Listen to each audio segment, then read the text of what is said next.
He didn't whisper it. He didn't say it in anger under his breath. He said it loudly, in the living room while my mom stood there.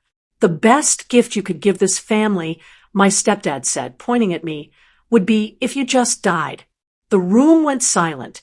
My ears rang, not from shock, from clarity, because this wasn't the first cruel thing he had said to me.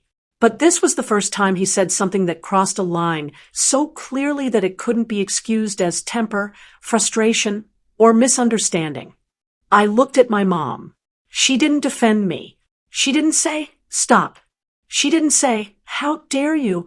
She just looked tired, like she had accepted that this was normal, that hurt more than his words. I didn't cry.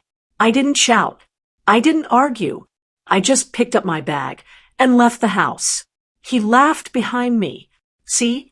Always dramatic. I walked out calmly. Outside, my hands were shaking, not because I was afraid, because something inside me had finally stopped trying. For years, I had tolerated his insults. The way he spoke to me like I was a burden. The way he twisted every conversation into something that made me look small. I had stayed quiet to keep peace for my mom. But that sentence ended something. You don't come back from telling someone they should die.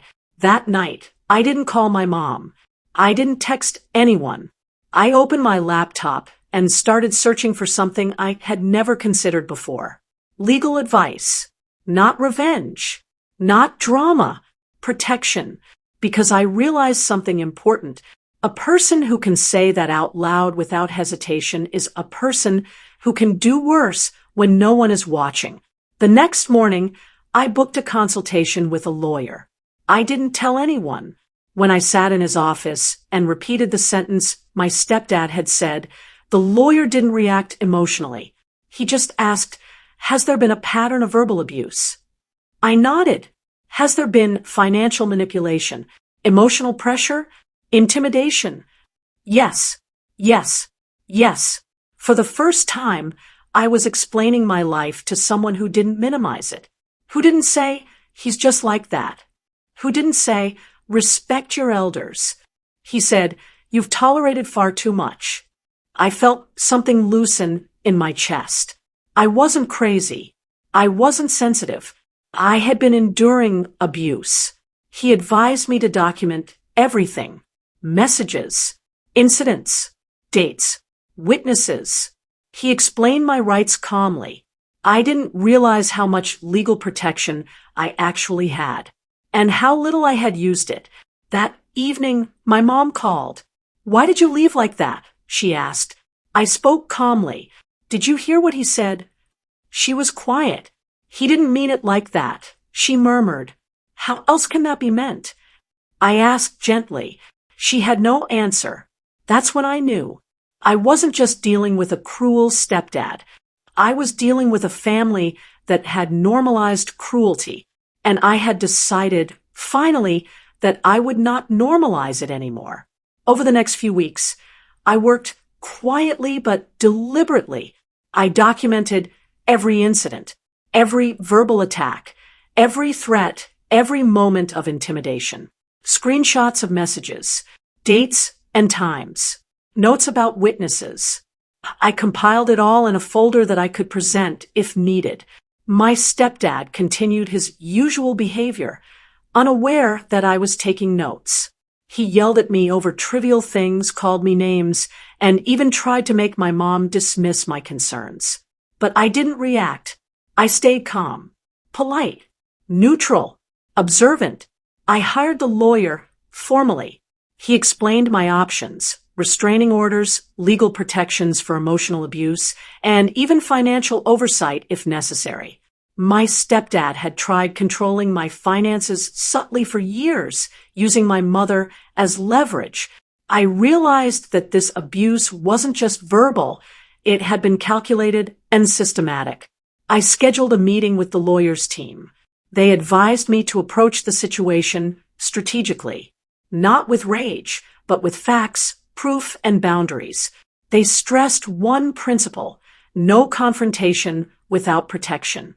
Meanwhile, My stepdad continued his attempts at intimidation. One evening, he cornered me in the kitchen. "You think you can just hire a lawyer and ignore the family?" he sneered. I didn't flinch. I looked him square in the eye. "I'm protecting myself," I said calmly. "And nothing you say will change that." He was taken aback. Not by my words, by my calmness. He was used to provoking me until I reacted, but I had already removed that control from him. Days later, my lawyer sent a formal letter to my stepdad and mother. It outlined boundaries, documented abuse, and stated that I reserved the right to pursue further legal action if the harassment continued. It wasn't a threat, it was a statement of facts and my limits. My stepdad read the letter and stormed over, expecting me to panic, cry, or argue. Instead, I handed him a copy of all the documentation I had prepared. Every message, every threat, every attempt to manipulate. He froze. He realized that his usual tactics wouldn't work anymore. I wasn't alone. I had proof, legal support, and the clarity to follow through. From that moment, the dynamic shifted. The yelling didn't stop entirely, but it lost its power. He tried intimidation again, but I calmly reminded him of the lawyer's advice and the documentation I had. Guests and family members noticed a change. My mother, who had always seemed passive, began observing his behavior more critically. Months later, my stepdad attempted another verbal attack during a family dinner. I calmly excused myself, showing the group my lawyer's guidance on handling such situations. He sputtered, embarrassed, as everyone realized his behavior was unacceptable and had consequences. I hadn't yelled. I hadn't publicly shamed him. I hadn't retaliated emotionally. I had taken control through preparation, strategy, and calm action. By refusing to be a victim of verbal abuse and by establishing legal and emotional boundaries, I had flipped the power dynamic. He no longer controlled my emotions. He no longer dictated my peace of mind.